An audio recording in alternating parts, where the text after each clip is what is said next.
I'm all mixed up. That's okay. McMullen? Trustee McMullen. Trustee Yeah. McMullen, support from Commissioner Grissom. Any discussion on the agenda? All those in favor, say aye. Aye. All those opposed? Very good, got through that. Item number 5, approval of the meeting minutes from July 9th. So moved. Second. We have a motion from Commissioner Mayer with support from Ekman. Any corrections to the meeting minutes? All those in favor, say aye. Aye. Aye. All those opposed. Item number 6 is call to the public.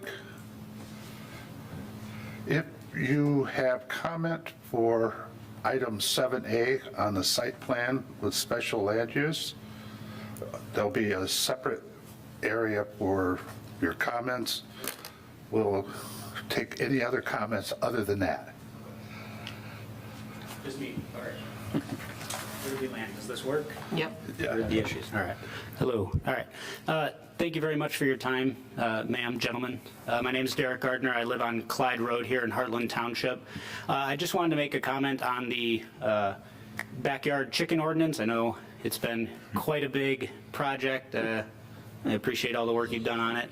I actually couldn't find the updated draft of the proposal from the work group, but the last one I saw, the only comment I had that I'd ask is that for the larger lots, if there could be some sort of allowance made for those lots to not have to keep the chickens in the coop constantly, or to allow for a mobile tractor where you can move them around your property. It would seem to me, as long as you take reasonable measures to make sure they're not intruding on someone else's property or on the public roadway, that at least for our larger lots, that seems like it would be reasonable. I understand if it is a subdivision, that might not be possible, but at least for some of those in the Conservation Agriculture District and some of the larger areas. That's it. Thank you. Thank you. Any other? At this time, we'll move on to item 7, new business. This is a site plan with special land use application 26-007, the Kroger Automobile Fueling and Convenience Station. This is a public hearing for this application. We'll follow the order of business tonight with opening the public hearing. We'll get an overview from our planning director, followed by, we'll call the applicant up to add any further comments that they might have. We'll get comments from the public. At that time, we'll close the public hearing and we'll convene to the board and follow the planning department's memorandum. So at this time, 7:05, I open it up to the public hearing. This is, as we mentioned, the applicant is Garrett Foley, representing the Kroger Company. The property is located at the shops of Walden Woods. This is north of Highland Road, better known as M59, and west of Heartland Road. This parcel is part of the shops at Walden Woods planned development. The applicant has submitted a preliminary plan within that PD to construct a fueling station with convenience store of approximately 532 square feet on a 1.3 acre parcel.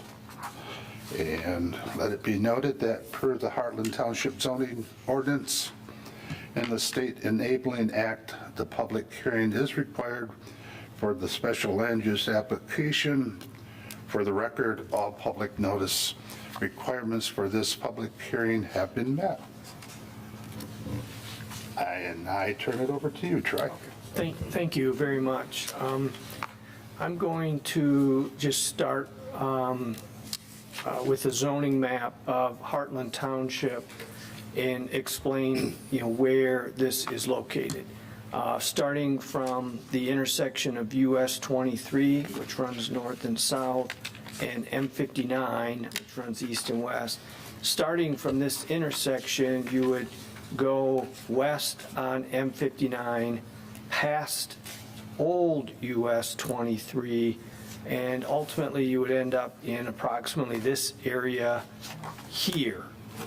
This white with cross hatching is a PD zoning.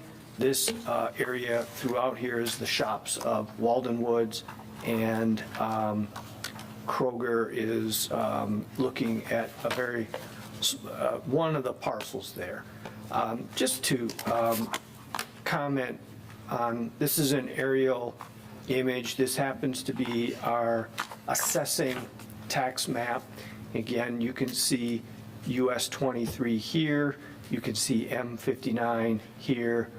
This would be Target. The Kroger grocery store would be right here.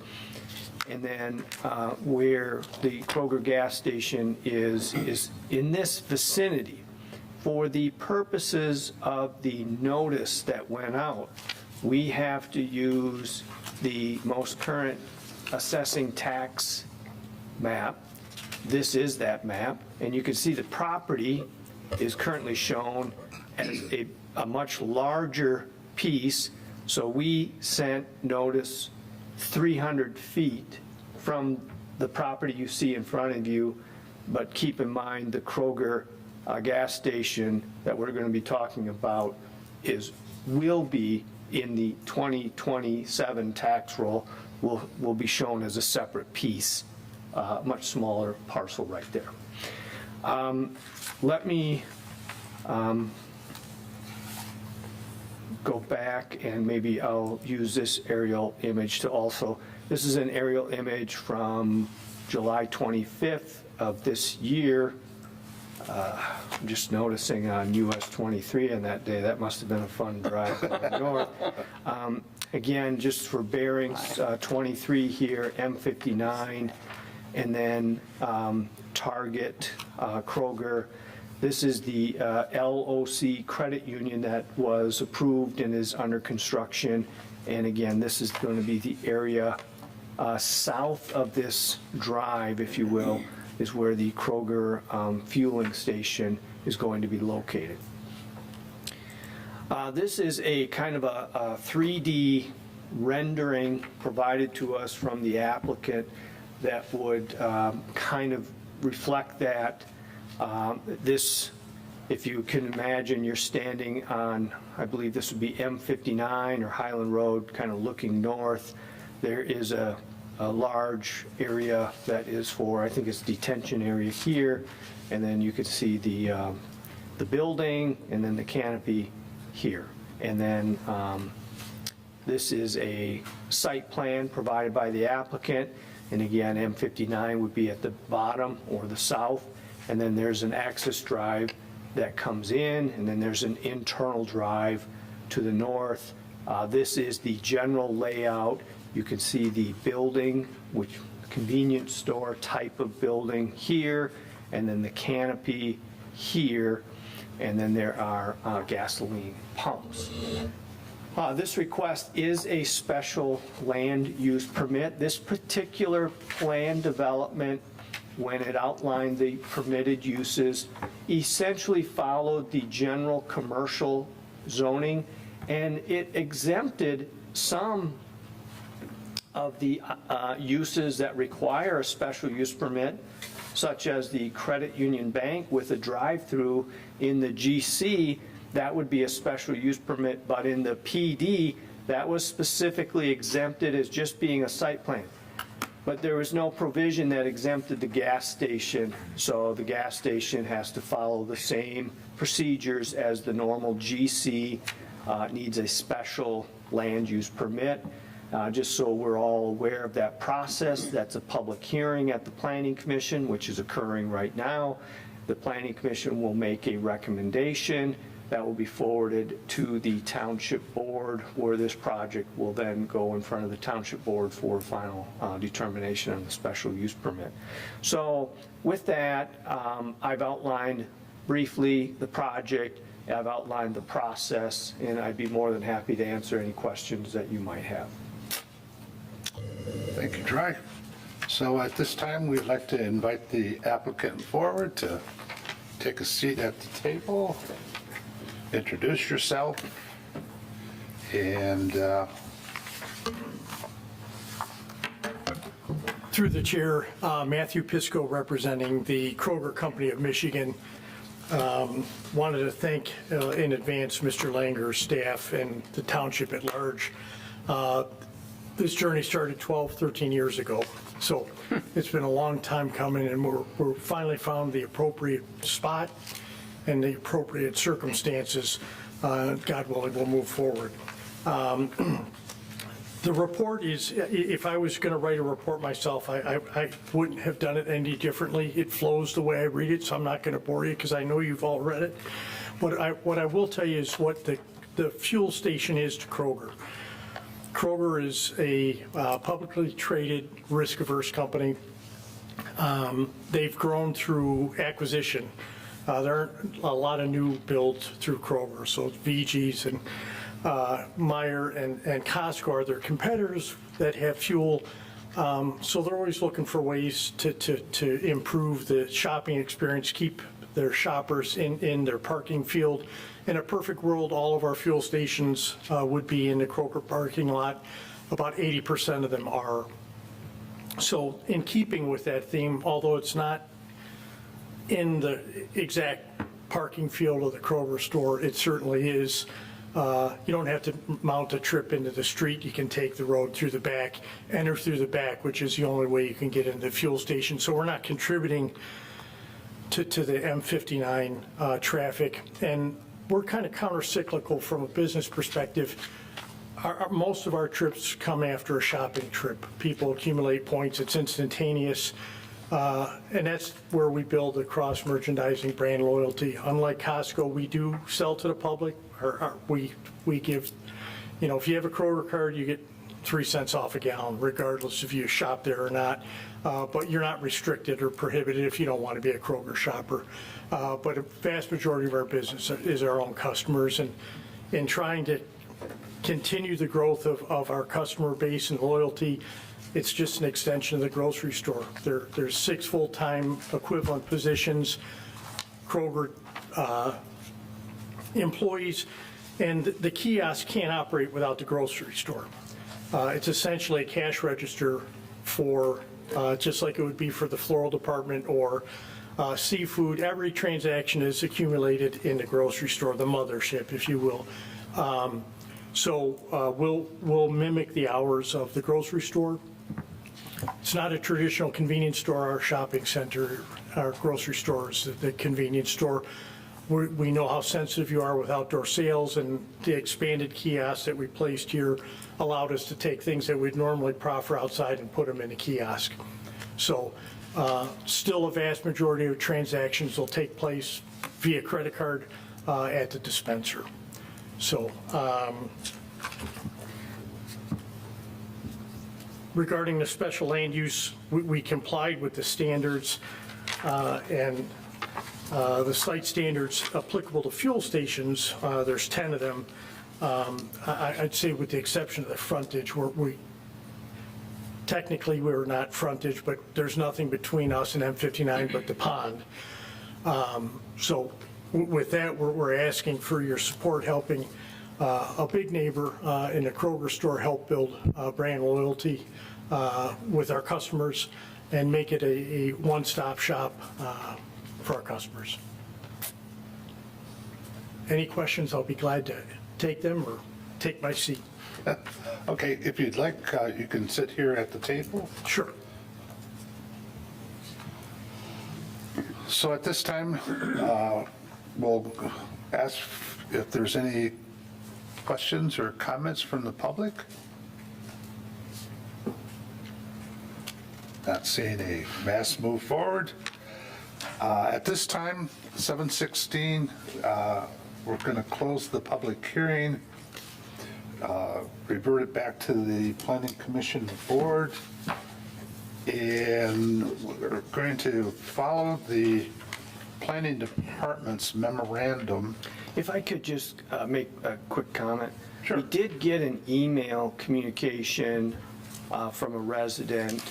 I believe that's probably some total assumption on my part, it could be off. I believe it is maybe a slight misunderstanding.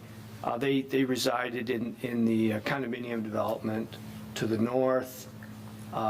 They got notice of it. They might not have realized that the area we're talking about is right here. So, but that might not be proper for me to assume that, but nonetheless, we did have a email communication. Good point. Thank you, Troy. Okay. So again, we're going to follow the Planning Department's memorandum dated July 29th, 2026. I assume the applicant has a copy and can follow along. I think that's what you're reading from. Absolutely. I'm going to start with the special land use review, which is located on page 5 of the memorandum. Page 8 is the packet page number. Down at the bottom, it says special land use review. There's 6 general standards that have to be met, starting with number 1, be harmonious and in accordance with the objectives, intent, and purposes of this ordinance. Number 2, be compatible with the natural environment and existing and future land use in this vicinity. Number 3, be compatible with the Heartland Township Comprehensive Plan. Number 4, be served adequately by essential facilities and public services. Number 5, not be detrimental, hazardous, or disturbing to the existing or future neighbors. And number 6, not create additional requirements at public cost for public facilities and services. Those 6 items, as the applicant has commented on, are provided in letter form and were submitted as part of your packet. Any comments or questions? Okay, following is special land use applicable site standards. There are 10 standards that are required for special land use for an automobile fueling and convenience station. Number 1, frontage. Such uses shall have access to in front upon a hard surface or major thoroughfare. As was stated, this particular location is internal. It does not have frontage on M59, so this is not applicable. Minimum lot width. The minimum lot width required for such uses shall be 200 feet.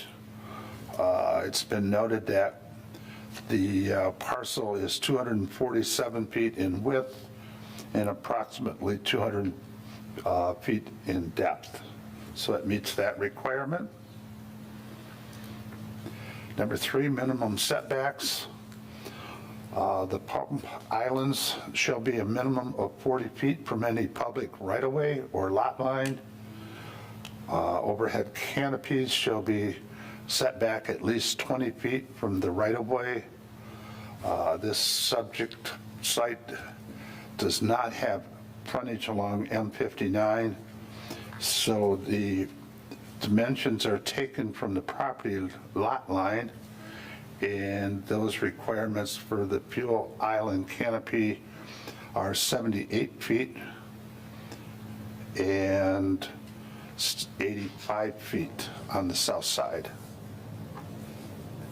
Any questions, comments? Okay, moving on. Number 4, ingress and egress. Again, this is an internal parcel, does not have frontage on any major highway, so the standard does not apply. Number 5, layout.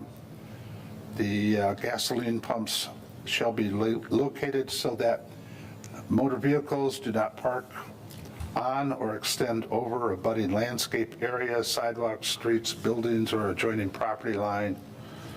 That they have met with the site plan that they provided. Number 6, screening. We're adjoining a residential district. A solid fence or wall of 6 feet in height shall be erected along any common lot line.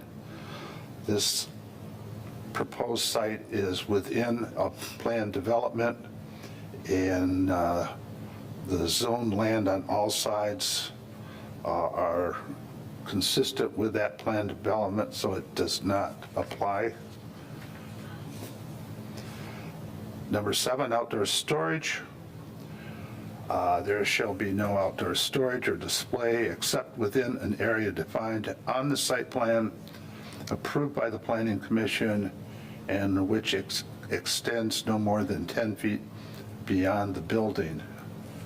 There is, in this particular situation, a defined outdoor storage area, which they have shown on the site plan.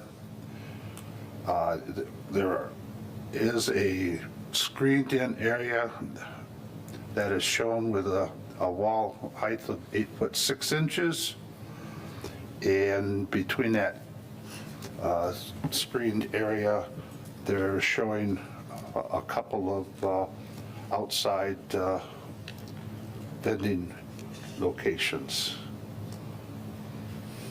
Any comments or questions? Okay. Moving forward. Number 8, traffic impact. An analysis of the traffic impact shall be provided in conjunction with the site plan. They have provided that traffic impact study, and it's available in your packet for review. Does anyone have any questions on the traffic study? Number 9 is lighting. A canopy is subject to lighting standards provided in the Township Ordinance, Section 5.13. It's required that a photometric plan be submitted with the preliminary plan, which they have done.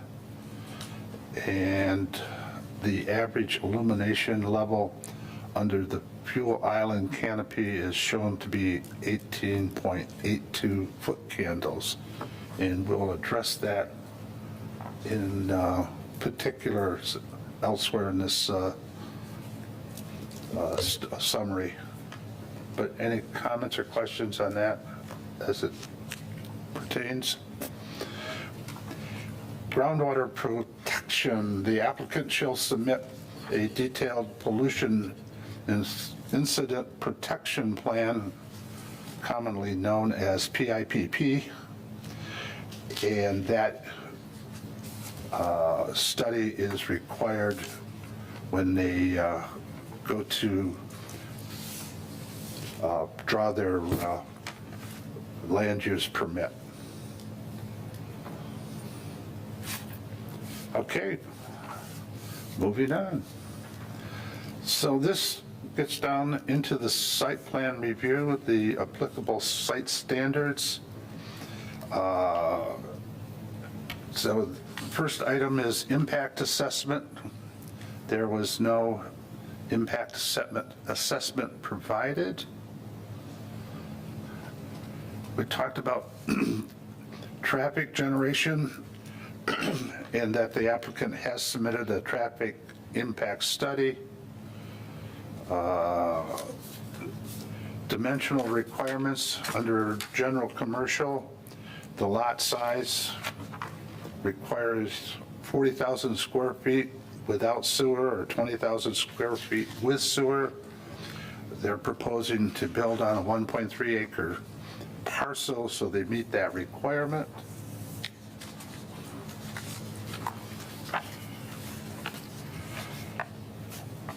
Next requirement is frontage. Minimum lot width of 120 feet. They're proposing 247 lineal feet along the northern property line and approximately 200 lineal feet along the east property line, so they meet that requirement as well. Building setbacks. The applicant has met all of the required setbacks for this particular site plan. The front setback, which is on the north, required is 50 feet. They're proposing 103. The rear setback, or south side, is 40 feet. They're proposing 60 feet. And the east side, 15 feet. That happens to be 143, and on the west, 15 feet. And they're proposing 90 feet. So they meet all of those requirements. Building height. The ordinance says that it can be no higher than 35 feet or 2.5 stories, whichever is less. They're proposing 13 feet 6 inches to the top of the convenience store building, and fuel canopy height is 19 foot, so they meet that requirement. Lot coverage required. Principal structure is 75% lot coverage maximum. They're proposing to not build any more than 0.9% for the building square footage, and obviously would meet that requirement. Site requirements, the dumpster enclosure, as required, the dumpster design enclosure will be screened per requirements, decorative masonry screen walls on 3 sides to match the exterior facade of materials of the building, and steel reinforced opaque lockable wooden gates. Enclosure height sufficient to screen the dumpster, and minimum enclosure height is no less than 6 feet. They're proposing a 12-foot 7 by 19.4 concrete pad in front of the dumpster, a single stall with a 6-foot 8-inch high enclosure comprised of brick veneer with a cast stone cap that matches the building product. So they meet that requirement. Any comments or questions? Off-street parking. The automobile fueling and convenience station requirements are 2 spaces per pump. They're proposing 6 pumps, so that's 12 spaces. Plus, there is a requirement for 1 space for every 200 square foot of gross floor area devoted to retail sales. That equates in this particular situation to 2 additional parking stalls, and they are suggesting that they have 2 employees per shift with 1 handicap parking stall that is required, for a total of 16 required, and they're proposing 16 spaces. Any questions on parking? We've covered the barrier-free parking. I just commented on that. Parking lot and driveway, internal roads.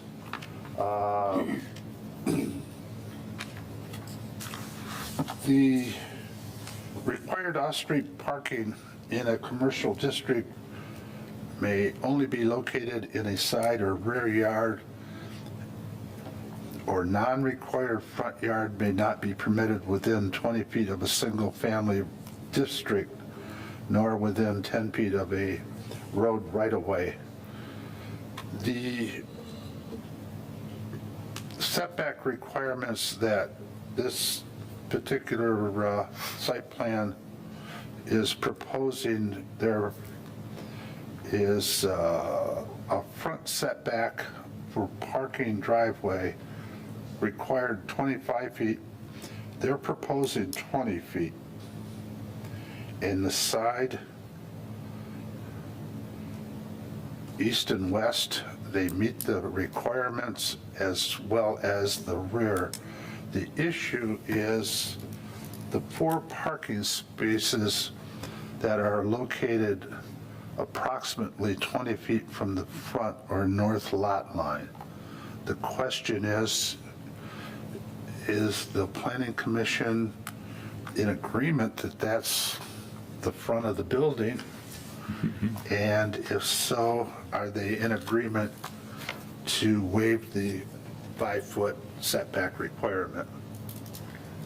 So Michael, if I can ask, with that setback requirement, is that relative to, if we look at the picture, the back of the car, where the cars would be parked, that distance to the front of the building? Yes. Or of the building? To the road, to the road. No, it would be these cars parked here in the distance to this that's- road up here. Oh, I'm sorry, I misunderstood. No, that's Yes, okay. It's, yes. Okay, so the requirement's 25, the proposal's 20. So maybe I can try to help explain. This is the plan development for the entire development, just so we're all clear. This is M59 at the bottom. This is Old 23 over here. You can see the Kroger and the Target. And then this is the area that we're talking about. So there's been a lot of discussion about, well, the parcel's supposed to have frontage on a road, and this is a PD. They set it up this way.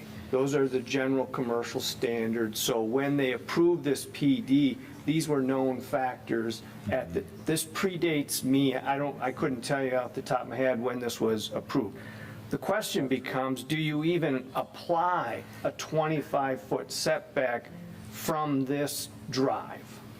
You might determine, no, a 25-foot setback is supposed to come from an actual dedicated road or something to that effect.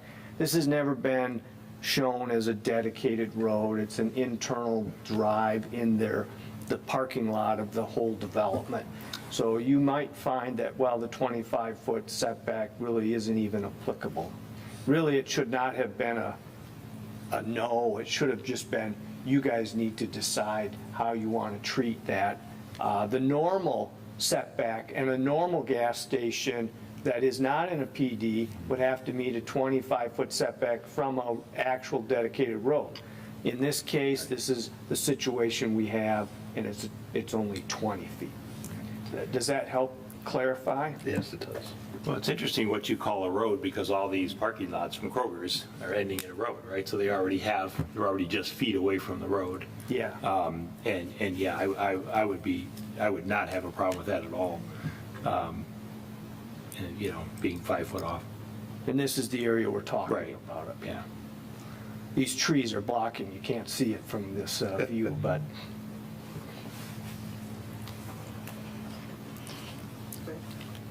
Everybody good? Okay. Moving on, loading. Required is a 1 loading space, 10 by 50, as we have noted in other commercial projects. We typically don't have the applicant define a particular loading area. We assume that all deliveries will be coming through at off hours, so there's really no need for a designated loading space. So, any comments on that?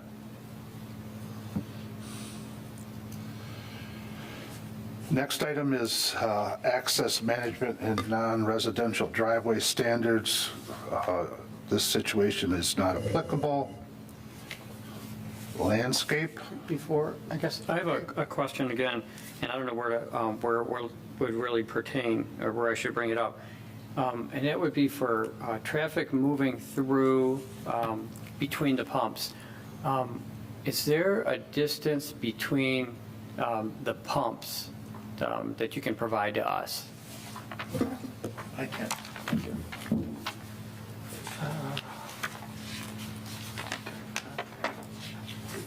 Can I approach? yes. It's 23 foot 3 inches. Okay. 30 feet 4 inches or 5 inches in between the larger, and then the two other one offset. They only Great. fuel on one side, so there's a bypass lane intrinsic. So there's two at 23 and 3 inches and one at 30. Okay, so this is really liberal. I appreciate that. So the reason I asked the question is a Speedway station here in Heartland is very tight, and I measured it again today, so that the distance from, I don't know the proper word used, but whether it's a pump face or the footing or the protective bar, that's 20 feet, and it's pretty tight. Yes. And the new service station at Clyde Road, Clyde and Old 20 and 23, the northeast side, that's 23. So you're actually wider than that. So Yeah, and it's true, it's from the first thing you'd hit. That's what. Yeah. So we went from the U-shaped bollard, measured 23 feet, to the bollard that protects the kiosk. okay, it's called a bollard. Yeah. Yeah, Okay. So that's clear space. Yeah. Yeah, they have bollards up at Clyde Road, but Speedway doesn't, which almost seems like that's something that would be there. But so yeah, thank you for answering the question. You answered that quickly. I threw that drawing together today, and I That thought, was well, very helpful. see- I looked at it, I'm like, well, that probably should be on our drawings to begin with. Oh, I don't know. Yeah, but that's sizable. So thank you. You betcha. Yeah, and just so we're clear, when I come to visit, every one of these pumps will be, cars will be parked, but nobody will be getting gas. They'll all be inside the store. Yeah. Of course. Okay, moving on, landscaping. This is always interesting. If there's no objection, I would like to lump all of the landscaping together and ask Sue what her comments might be. Pass the microphone to Sue. So behind the scenes, we were working with the planning department and, many iterations, and I think, that all around the site, as you guys can see, it's heavily landscaped. Also, as far as the green belt on M59, you have the whole pond between, and they're going to have trees in the pond. So I think that's all great. The only area that I overlooked in the back and forth was about the foundation planting around the store. And I too, like you, Tom, I went around and looked at Speedway, I looked at all the other stations that had, my error was I didn't realize it was also a convenience store. So once, I realized that, I looked at BP, Speedway, all our other places, and we do require foundation landscape. In the letter, it talks about 60%. It gives us a footage, and I know that part of this building is underneath the canopy, so it's a different situation. And so when it's under the canopy, the canopy's high, some sun will come from the edges, but the south end of your building is not under the canopy. And you've got, storage on the sides, you've got doors, you have a lot of stuff going around this building. But I do feel there are some areas that you could put some foundation landscape. You won't be able to get to the max that we want, but I feel because we require it, it's important in our community not just to pave around the whole building. I'm hoping you could go back and just look at that and see, because I think there's some spots that could happen. For example, as Troy's zeroing in, on the east side, there's a spot that you've got, and it's going to look funky. I get it, but to pave around it, we have never allowed the other places in our community to do that. So I think we've got to try to work with you to get some foundation, so it's just not just paving right up to the place. So through the chair, we'd be glad to look at that. What I'd like not to violate is the clearance that we just talked about. Yes. So if it's within those confines, and would there be a reasonable quid pro quo to put the foundation landscaping elsewhere on the site to perhaps block it further? Right. And we've done that in places, like we'll do it like in a parking lot island nearby, but you don't have that really on the site. You've been very ample around your perimeter, gone above and beyond, which is wonderful. But I did look at kind of your pedestrian circulation around your building, and I think we could get some plantings. We'll just look and see, but I just feel wrong allowing you guys not to provide it since we've asked everybody else to I'm do going to that. bring the daylilies from my house. So I've been There trying to you kill go. those things for 25 Daylilies. years, and they won't. Carl Forst, your windows are Yeah, up Carl high. Forst I have too. Yep, your windows are up high. I looked at that, and you've got some blank wall. I think, we want it to live. We don't want you to have, undue maintenance, but I just don't feel comfortable allowing none. It's just a comment. We could just maybe work on it. Can I ask some Sure. questions? Is that appropriate here? So you're thinking maybe on this east side, the southeast Yeah. side of this building, are you thinking like 18 inches or 2 feet out? We got to work that with the clearance, because I Okay. saw they've got like striped pedestrian kind of Yeah. access zone. And Troy, on the west side, again, the canopy's bottom is up like 15 feet, Yeah. so there is some room. You think over and even though it's underneath, you Yeah, think there's just a some? bit of it, because sunlight will travel. Okay. And they've got an irrigation system that they're putting in. Well, yeah. Another part of it, water. I guess this will be an additional area. We'll have to look at that irrigation. But are you thinking we could work through this in the Yes. construction plan? Yes. Review that the Absolutely. applicant does Don't- not have to come back No. in front of the planning No. commission? Right. Are you comfortable with that, Mr. Pisco, of, Absolutely. I know you're having a blast here, but yeah, you would not have to come back here Okay. with the revised plan. You would work with staff on this issue, and these are the area, was there any other areas you were thinking? No, I didn't see any other areas, because you can see on the south side, they've got it loaded with doors. Yeah. Just trying to be realistic and trying to make it work, Yeah, are you comfortable with that, Mr. Pisco? So you'll be working with staff, and we'll be trying to, some of this is unknown at this point, but you know the areas we're talking about? Yes, And the some east side. approximate, well, it's the west side as well, under the canopy, if, north of your fenced or outdoor storage defined area. If I'm showing on the screen up here, generally, I can't tell you how far on the west, but those will be things that we'll have discussions on. We're kind of flying by the seat of our pants at this point, but are you comfortable with that? Okay. Did I help illustrate what you were talking You about? did. There is elevations, but we don't need to look at them, but you will see that there are some blank walls, windows high, that I think we could do it. Very modest. Like I say, I just don't feel if we allow this, then what happens when the next case comes in? And I certainly don't want to interfere with access and all of it, but I think we can get something done.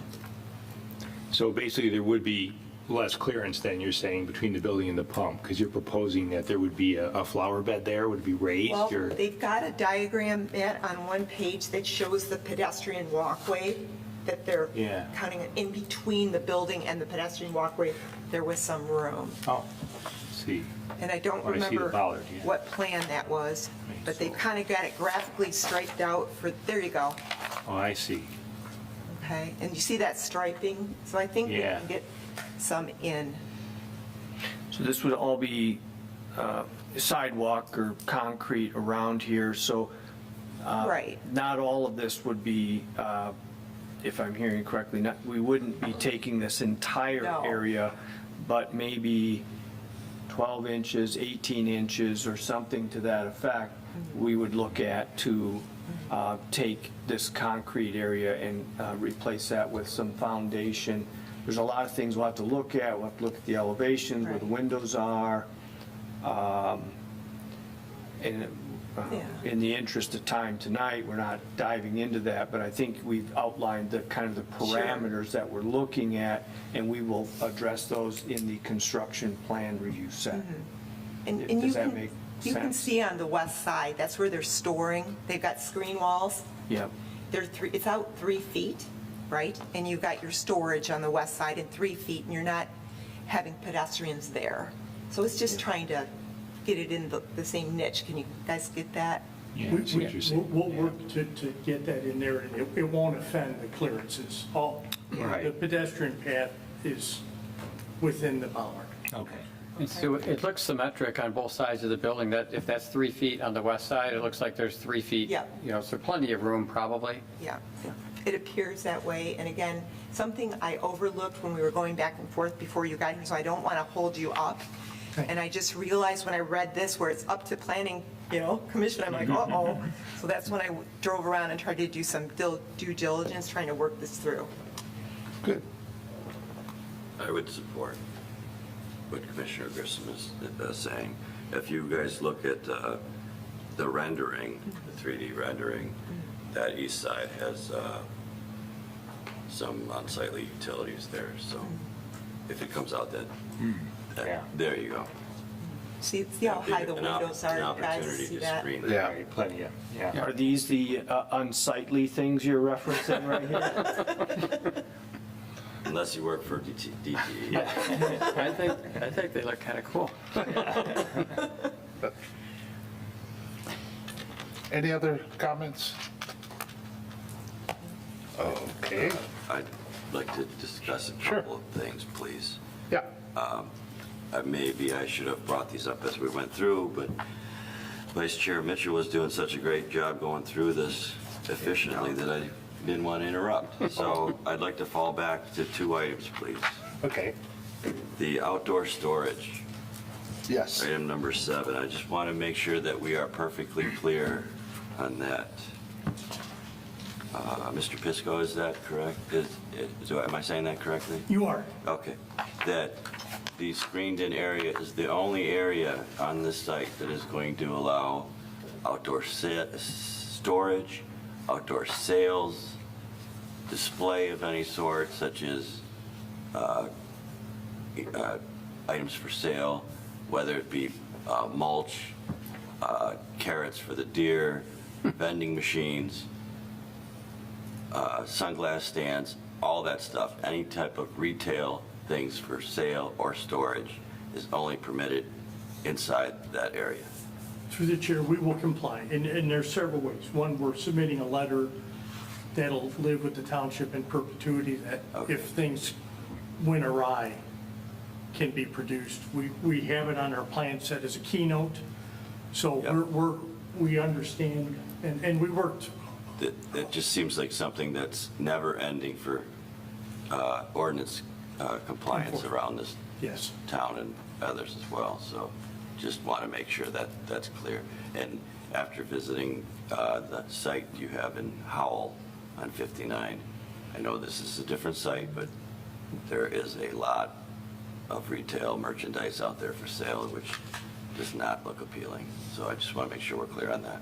Clear as a bell. Okay, perfect. The second and last item I wanted to discuss was groundwater protection. How are you doing with the Eagle permits, and is it that you are going to be permitted to put this fueling station within 2,000 feet of the community well? Through the chair, I will say, Kroger in its initial design of the underground storage tank chose to go with a double wall system. Okay, And in knowing that there's sensitivities with potable water wells across the country, we've already applied to Eagle and Lara, and we received both of their approval. And the reason being is that we have, our underground storage tank system is double walled So there's an interstitial space that is, got a brine reservoir. It monitors that level in brine. If there's a loss or a gain, alarms go off, the system shuts down.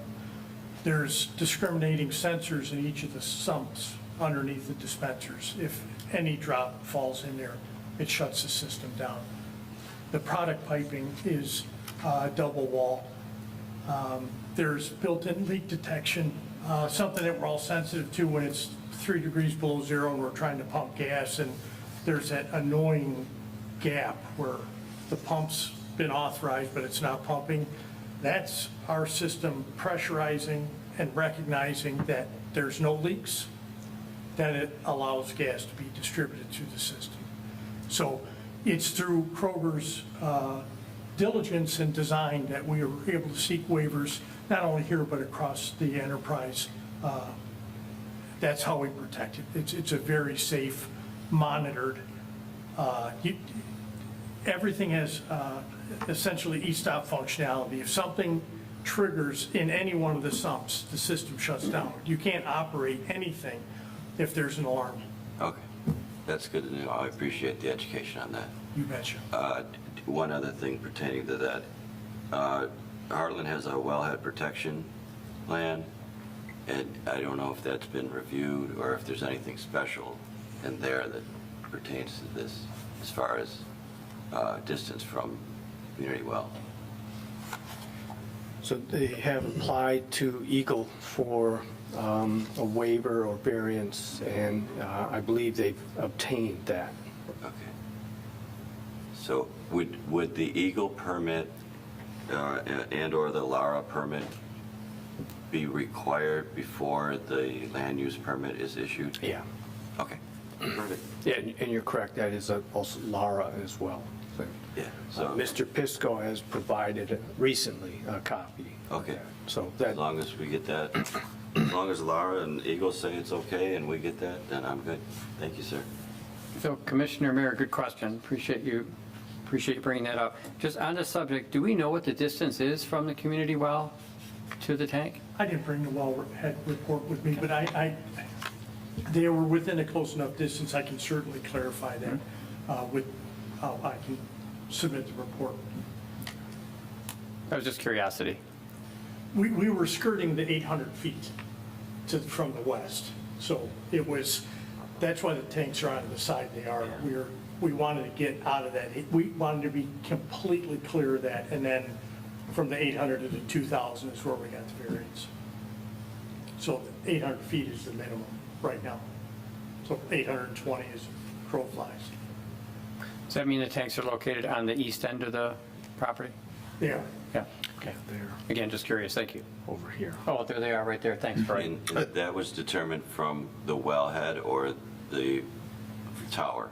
It was from the wellheads, and everything is taken into consideration with the separation of the underground storage tank system. I'm good. Thank you. Yeah, the tower is here. I can't tell you where the well is, but, you know, this is the general area. If you go east about 1,000 feet into the middle of that neighborhood, the MJC site, up in your upper right-hand corner, see that? A little further to the east, right there, right there. Back up, left with your arrow, down with the arrow, right Oh, there. this? Oh, That's it. What actually is that? That's the wellhead. wellhead. Oh, That's interesting. Yeah, I'm not sure why it's so far away from the yeah. actual tower. Learned something? Huh. Thanks, Jim. Thank you. Any other questions or comments? So we're heading through the report, right? Yes. Okay, yeah. Not yet. Thank you. Okay, we're to the next item, sidewalks, pathways. They're proposing no sidewalks or anything of that nature. Any comments on that? So yeah, that's the subject I guess I'd like to talk about.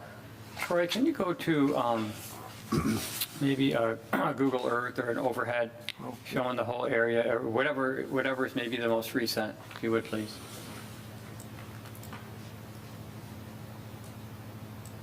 So can we go to the east, please? Now zoom in. So we have CVS at the corner, and then to the left of CVS, I don't know if that's Huntington Bank or what it might be. So on Huntington Bank's west property line, going north and south, that is a sidewalk? Okay. So we have one, so we can go back to Old US 23. There's a sidewalk going north along Old US 23. Just, it parallels the one we just talked about near Huntington Bank. And then going east-west along N59, there's a sidewalk.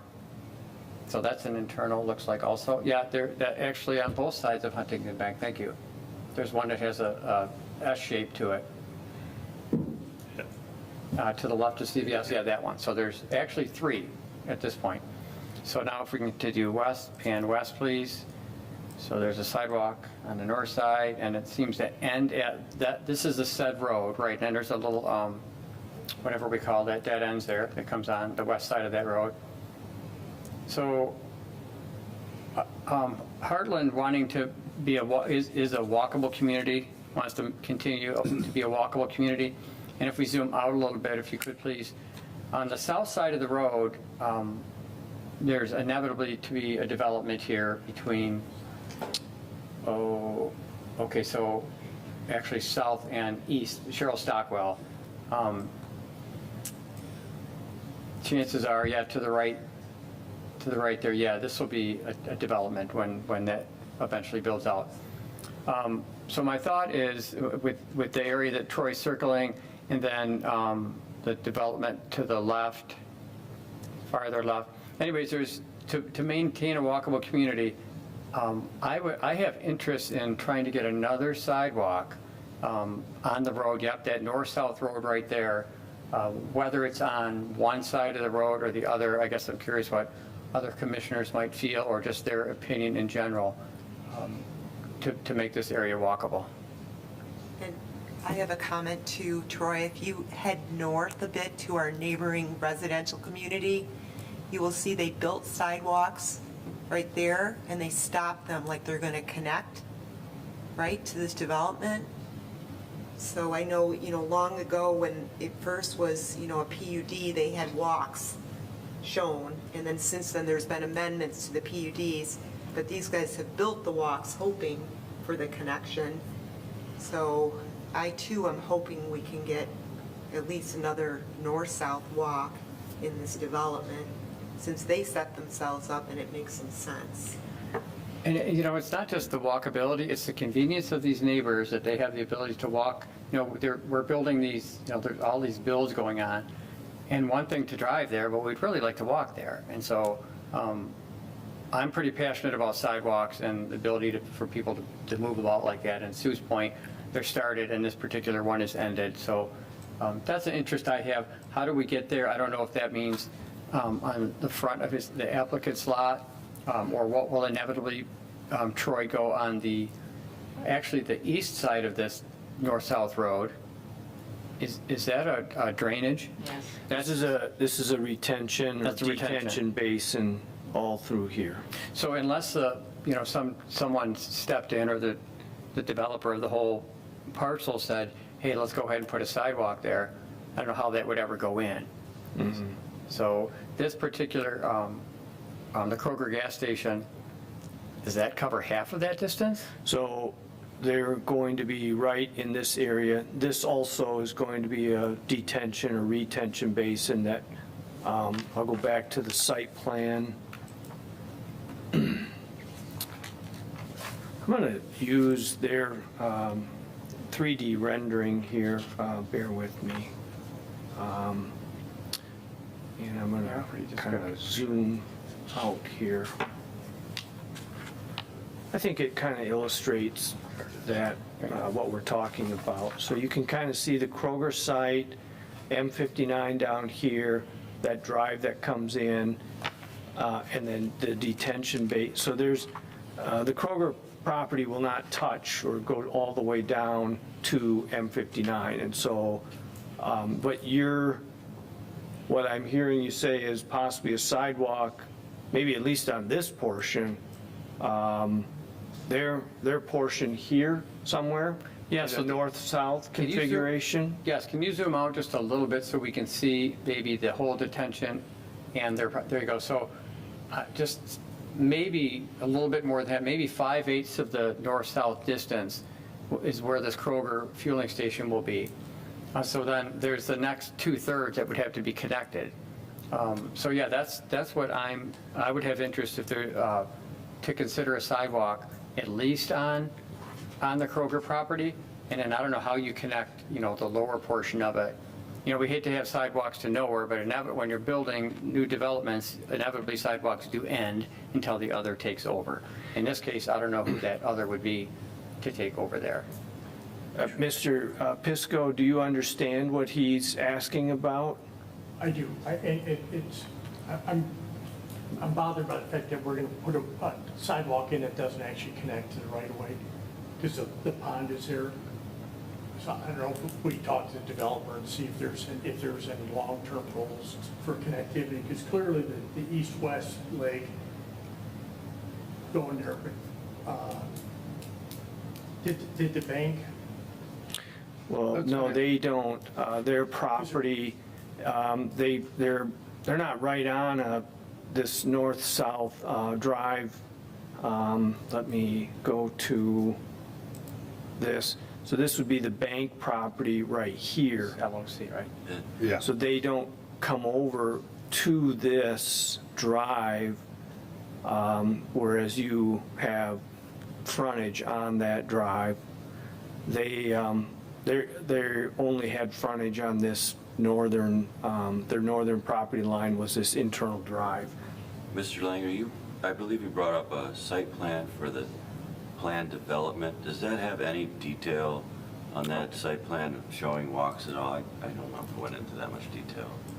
And was that the original, like from 2000? I Or? think it was. No, 03. this is from an amendment, the Okay. most recent amendment from 21. As you are well aware, the entire thing is much older than that. I couldn't quote you when it was originally approved. I don't see I'm going to try to zoom I in. see one east to west. I don't see where they were showing sidewalks. You can see them here along M59. I don't see one that was shown on this plan, and they were showing it as even a gas station. Again, these were not necessarily supposed to be representative of Right. more or less just Sure. an example of something that could be there. I don't see one in that area that was shown on that plan. I would like to support Mr. Murphy's comments about adding a sidewalk. I think even though it would dead end at your property line, hopefully the developer would finish off that last 100 feet or so, especially with as many residential communities you have across the street and an additional one coming in the future. Well, I think it almost feels like an overall PD problem, as opposed to this spot problem we're dealing with right now.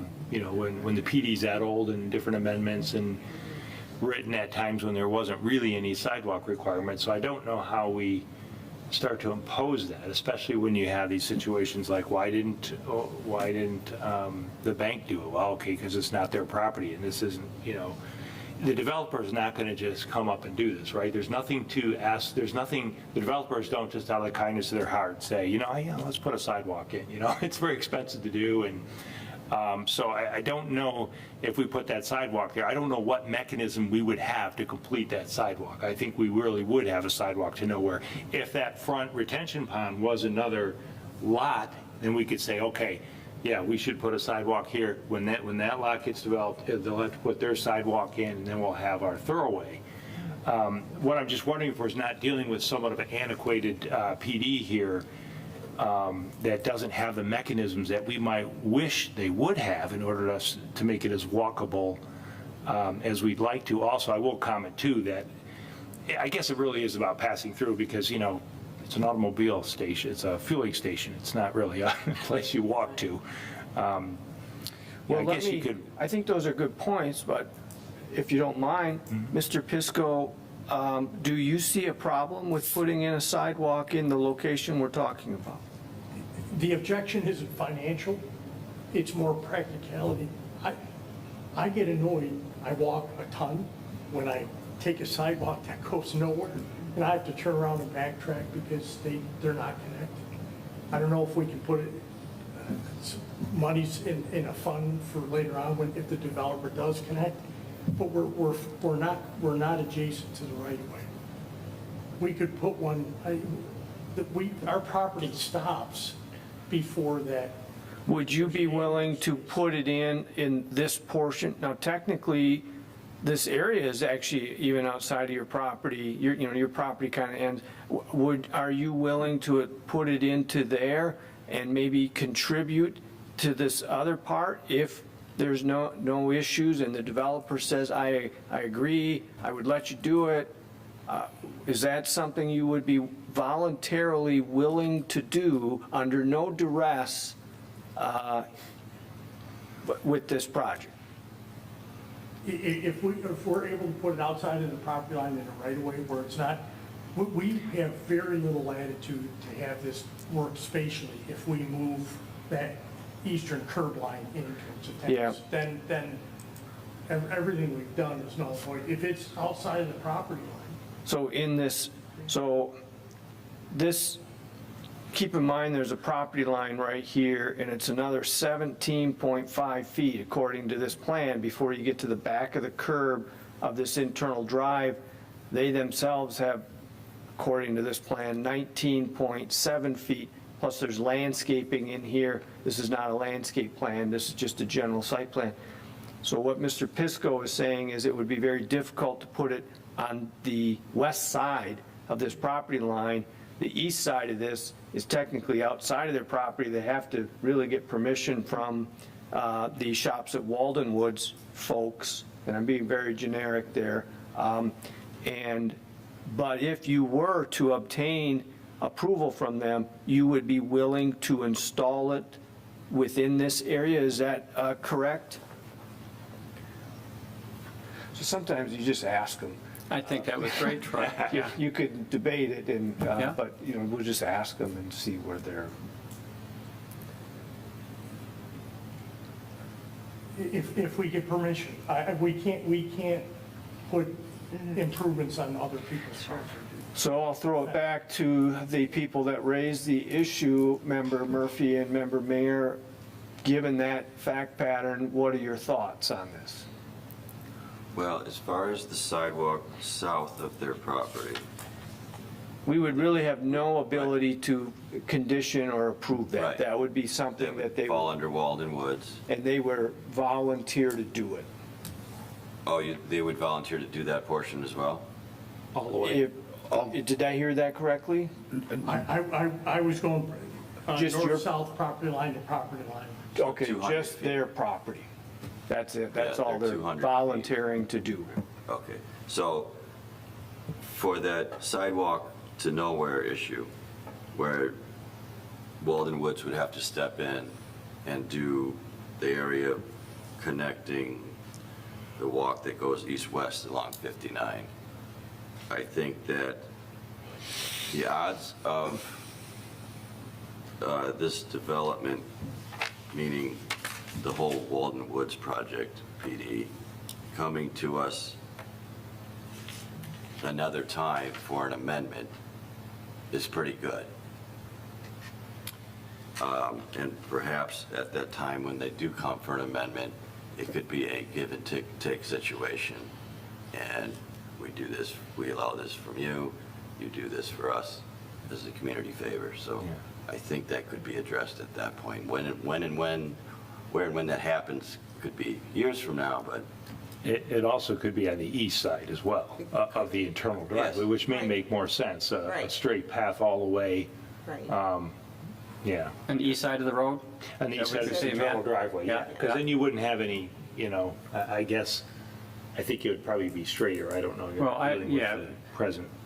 So, Matt, just to entertain what you had mentioned earlier, yes, maybe in the original PD, there was no real question for sidewalks, but as we see, at the beginning, there are at least 2 internal sidewalks that do go from, Right. I'll say, all the way from Target or Kroger all the way to 59, so that was. I agree. I think it'd be a great place for one, because That like I was- say, even though no one's going to be Yeah. walking to the fuel station, they're going to be walking to go to other Exactly, yeah. places. Yeah. Well, hopefully But they'll stop in to buy a candy bar at your I station. do like what Commissioner Mayer said, that we do have a leverage, maybe at a later time, to maybe put that kind of condition on there. I'm looking at this project as being somewhat, not really PD related, more just I mean, it is PD related, but it's not talking about changing the entire PD, and that's a pretty significant change. And let's keep in mind that there are several residential communities south of here, and another one going in soon. And people might think, well, who's going to cross that busy road on foot? But there are talks, a lot of talks about a traffic light going in by the Yeah. Cheryl Stockwell exit. And whether they're crossing right there or not, the freedom would still be there to walk east and west on either side of 59. You know, you Yes. could go east, you go east to connect to go north to CVS and come back. Again, all part of walkable. So, I don't know, we haven't used the phrase recognizable benefits at all, and I don't know that this is a real place for that, because we use recognizable, it's not. But definitely, I'm going to step out and say that would be a recognizable benefit to the residents of Heartland. If we could do a piece of that to be inevitably connected. If they were proposing a brand-new PD. That's when it then would be that's what used. come in. Right. This Okay. is a site plan, special Yeah, use permit. within a- There is no recognizable benefit element to this. As we know it. I want to Except make for two discounted fuel. comments too. I did a little homework and I looked at the original PD back in 2003. And that one did have this connection here plus some other sidewalks in the original PUD. But then when we had this amendment, whenever we looked at it, just didn't think about it. But the original one did show these connections. And I feel like when you see this connection on this plan, and we see that the neighbors to the north have their sidewalks hopefully coming and walking into this, this shopping center, everyone would benefit. So I think it's a great idea. What you have is when they come back, they've had several amendments, we remember this, and then we can look at it holistically. It may also make more sense when we see what happens with the traffic, like as you mentioned, if there is something that Yeah. pertains there, because that's definitely a point where you'd be following everybody. Yeah.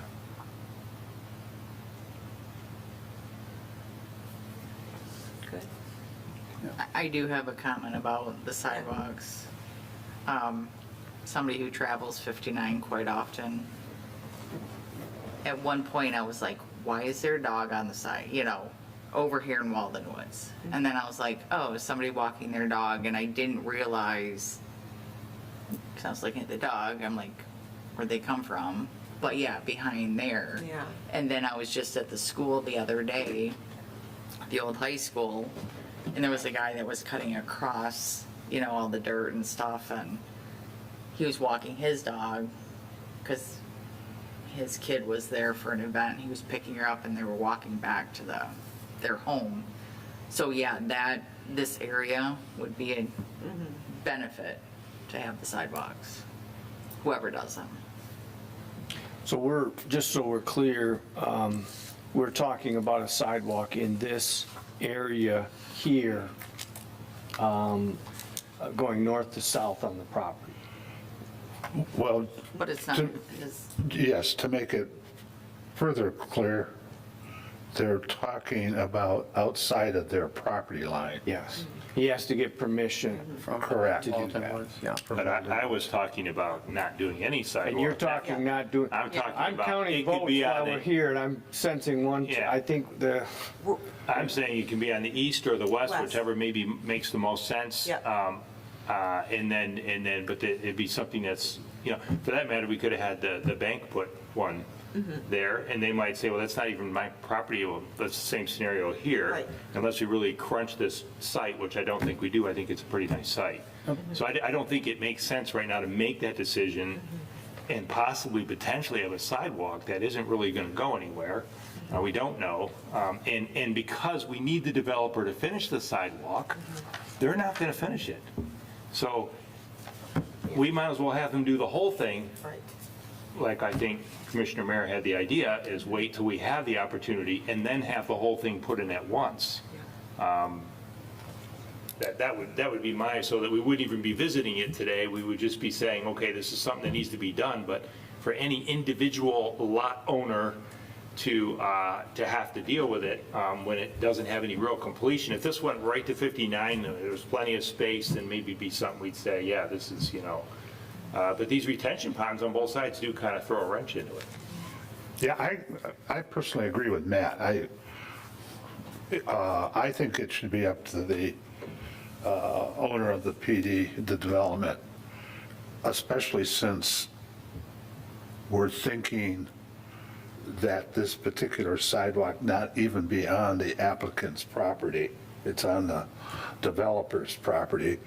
So let's hold that sidewalk thought and wait until the developer comes in next time for an amendment, and then we'll propose to him.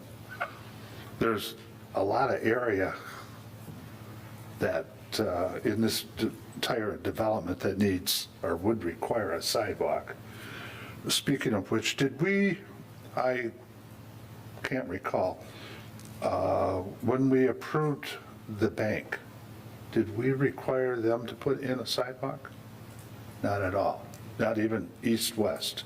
And there are none east-west in this development along that internal road. Okay, It's just a north-south. just a north-south, okay. So Troy, how does something like that, to not belabor it additionally, how does something like that get done?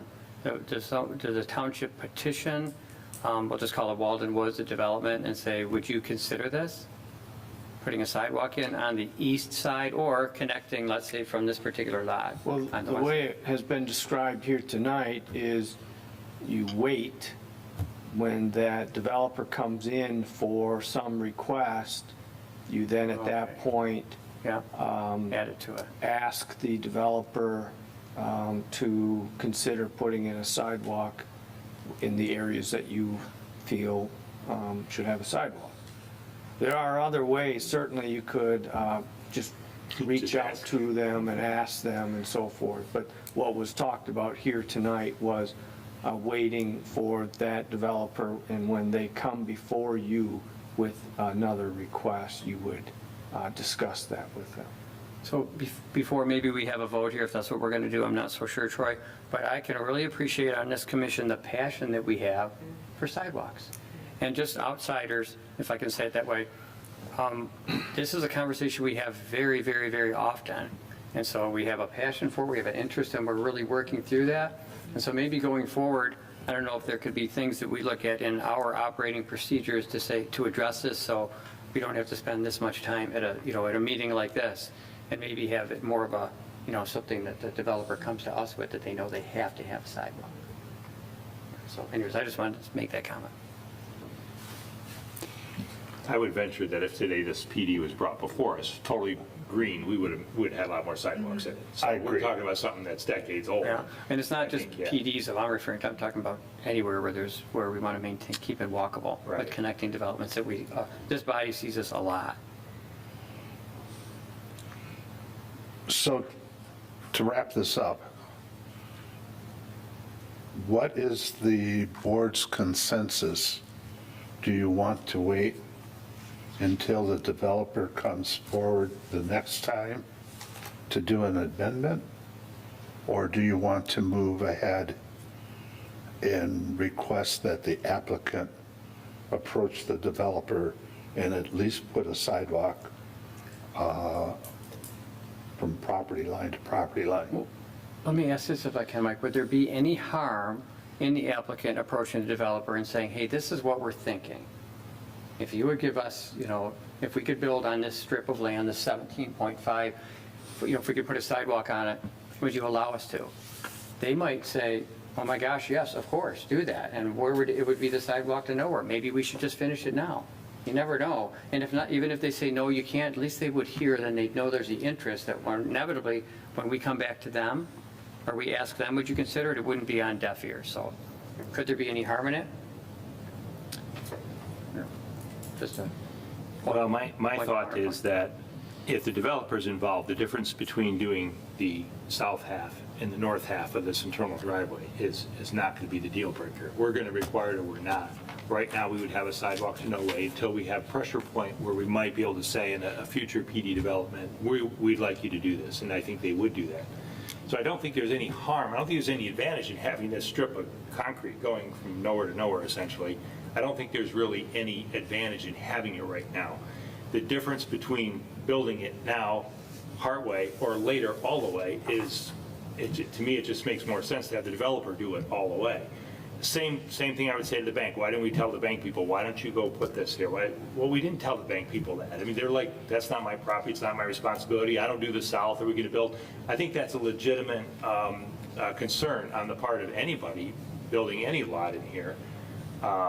So when you have these, like I say, I think the real issue, here's the retention ponds here, create quite a wrench in the whole thing. You don't have any development to the south or the east here. Those are always going to be retention ponds. And so I think if we're going to get it, we're going to have to do what I think Commissioner Mayer suggested, I think was probably a good idea, is to just look at doing it all at once. And that way, then you have the flexibility to say, well, it should be on the east side, which I kind of think it should be. Yeah. I would, if you don't mind me, my request was not to have the developer do it all at once. My request was to have the developer fill in the gap. Oh, fill in the gap, okay, yeah. Yes. So, Yeah, just- and so my perspective is I don't think the developer is going to make, I think that our bargaining will be the same, whether it be half or whole. So it's not like they're going to say, well, we would have done it for a couple feet, but now it's too big, we're not going to do it, you know? I'm just wondering if we don't have the flexibility to decide which side it would be on, particularly with other things happening with a traffic light or whatever, we might have more flexibility. We might decide that we want it on the east side. That's just my thought. Well, since the applicant said they don't mind paying, it's not the money at all, right now. If they could get permission from the developer, to put it on their property, then the additional cost, if the developer at the time had the opportunity, he could just say, yes, I'll do the extension, because that conversation could be had.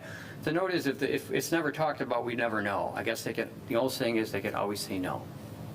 You know, we have an applicant that said that they would be willing to front the money for it.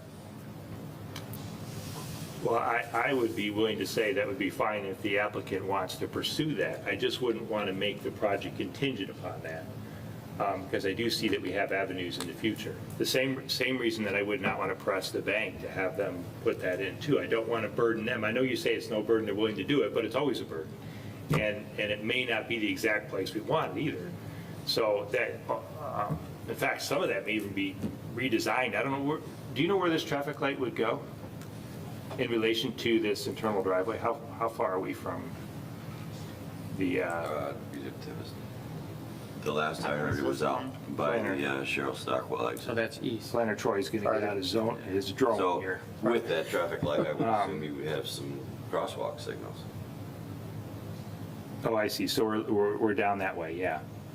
So, and that to me may even be an advantage to have it on the east side once again. They come over there, now they don't have to cross that. Most people are not going to want to be going in that direction, so I don't know.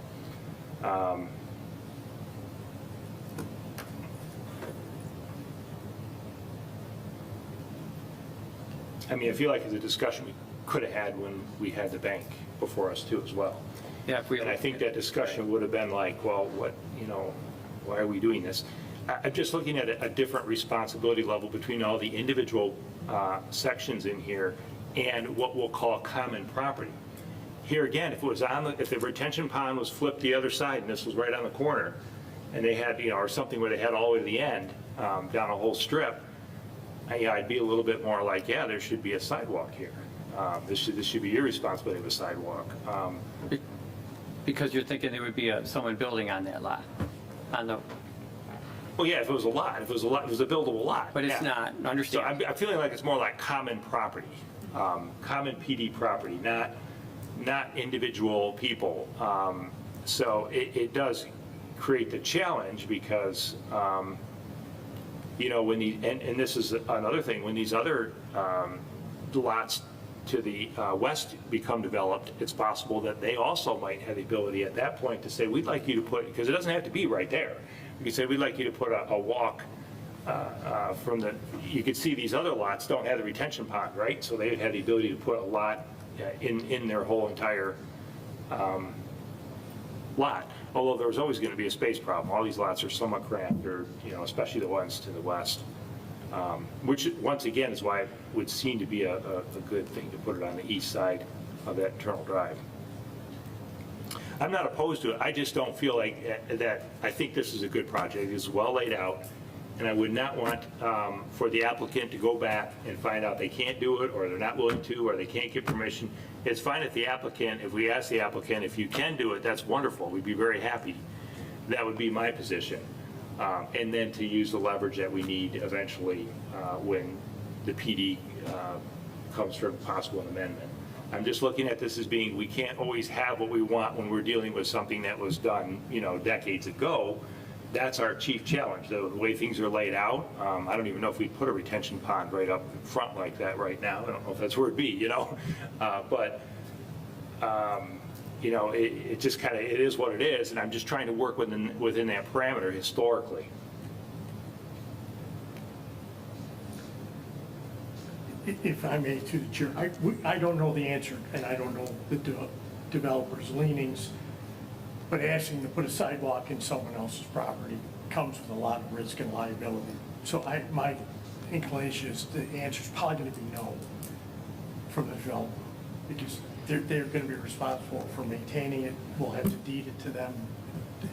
There's a lot of nuance that we can ask, most certainly. Right. But from connectivity through the pond, that's a whole other issue. Whether it's going to be from the fuel station to here, is it going to have to be an elevated walkway? It's just, I like the planned idea, as you guys were parsing through this, that having it thought out from the right of way straight through, to build a sidewalk that stops and really has no particular strength to move all the way to the right of way. It would be annoying to me to walk on that and then stop. Where do I go across the street? Well, there's not one there. You have to go back. Because it'll never be developed as a parcel.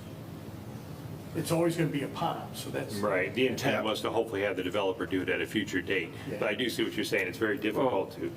And the assumption is that walkway would go to the west. It would go to the west of this location along M59. And there are a lot of sidewalks to nowhere that inevitably become disconnected as much as it is an angst. Well, the applicant brings up another good point. If they build a sidewalk on the developer's property, who's responsible? If there's a trip or fall, who owns the responsibility?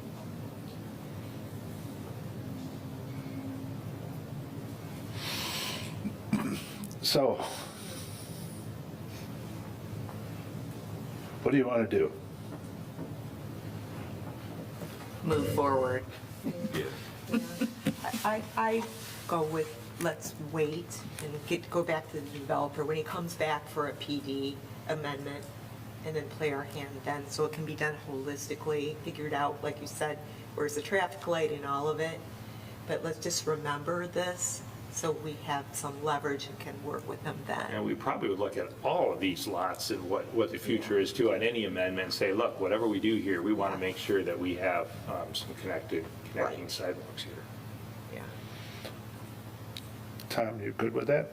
I am, yeah. And I want to comment that maybe with all the additional time we spent talking about it with the applicant, is that going forward, we know how really important and vital sidewalks are.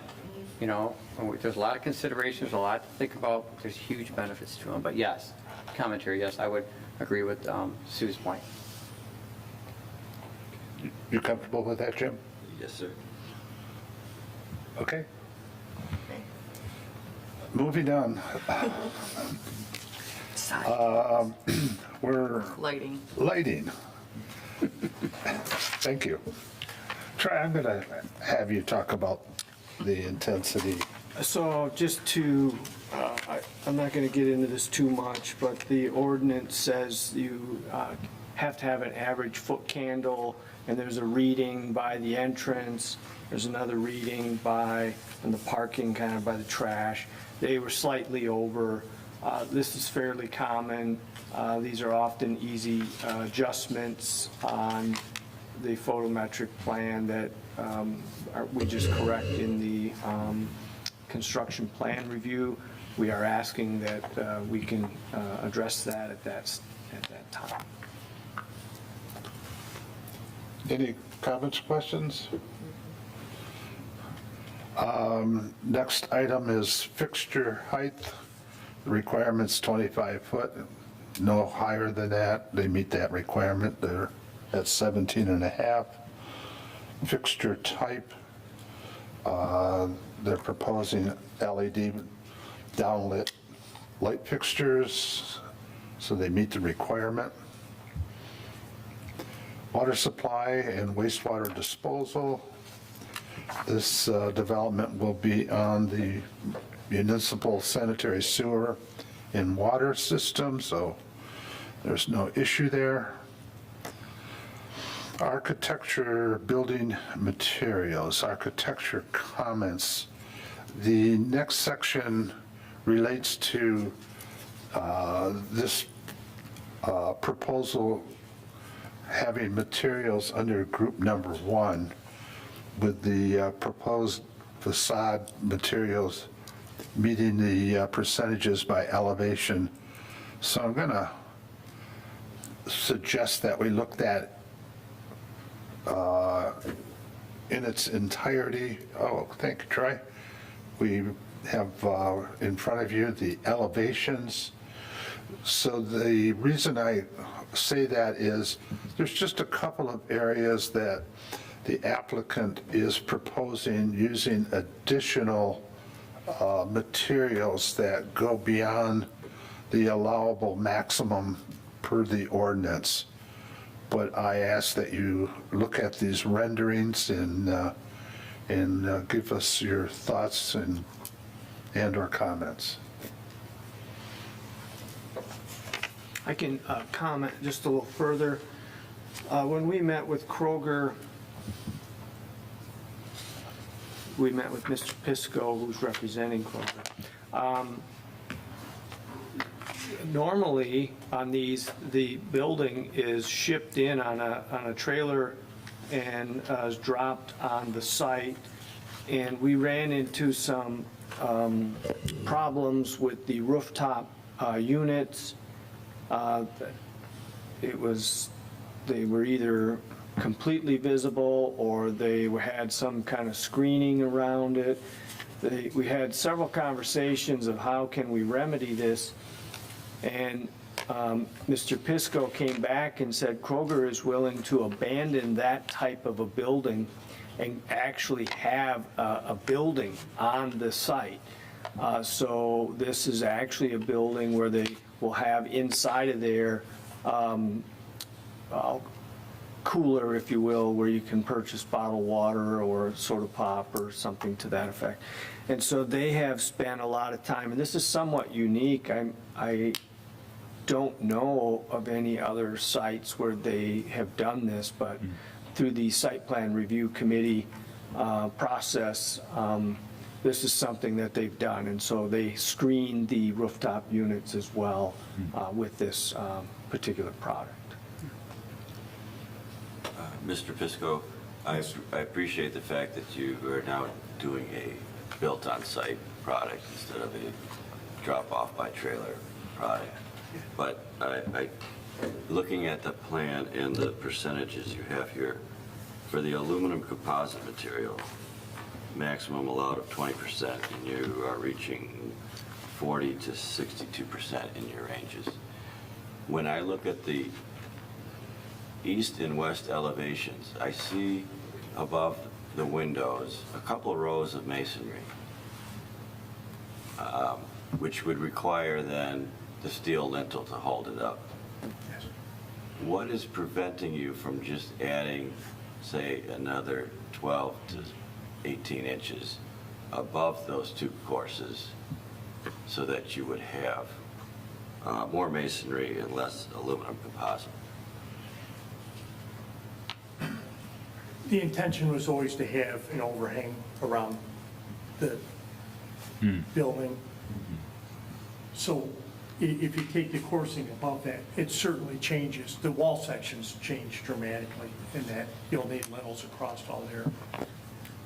It was a natural stopping point. And to Mr. Langer's point, for most of the enterprise, we use prefabricated buildings. So this is kind of, we extrapolated what does a stick-built version of what we know, and this is the result. The only reason that we grew the fascia material was to completely obscure the rooftop units, because we have no alternative with them.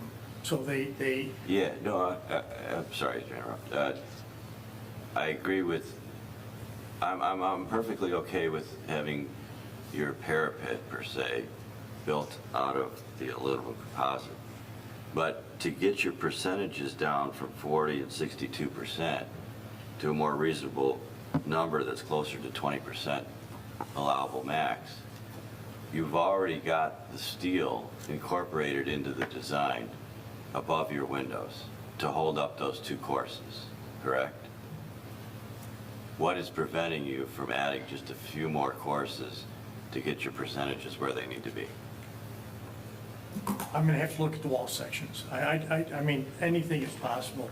The interior, I mean, it's going to change all the plans that are done and the repeatability of this building. This is a one-off that Okay. I don't know if a couple courses is going to, as far as mass goes, is going to make an enormous difference where we're located. We keyed the whole design off of the columns from the grocery store. That's the building materials, that exact coursing, the sill, and then the transition to brick, that comes directly from the grocery store. So keeping that proportion, if we have the latitude, we can look at it Okay. and see what that would look like, how the structural steel goes across, how the roof is impacted, how the drainage on the roof is impacted. If that can be a administrative review, we're not unwilling. It's just, I don't know what architecture, what I'm committing us to by doing that. Okay. Any other comments, questions? Okay.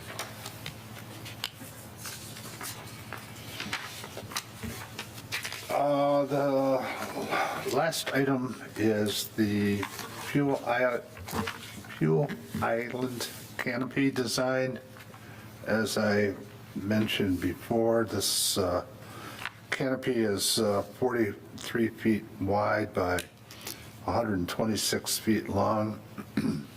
We did ask them, they originally had steel post holding up the canopy. We asked them to surround those posts with the materials that they're using on the building, which they have complied with, as you can see here. So, any other questions or comments on the canopy?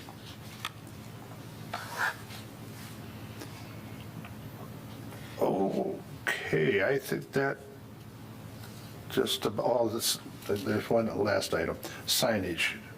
All signs will be reviewed administratively under the sign permit application. So we have in your packet, a letter from the Heartland Township Department of Public Works, the Heartland Township Engineering Review, and also one from the Heartland Deerfield Fire Authority.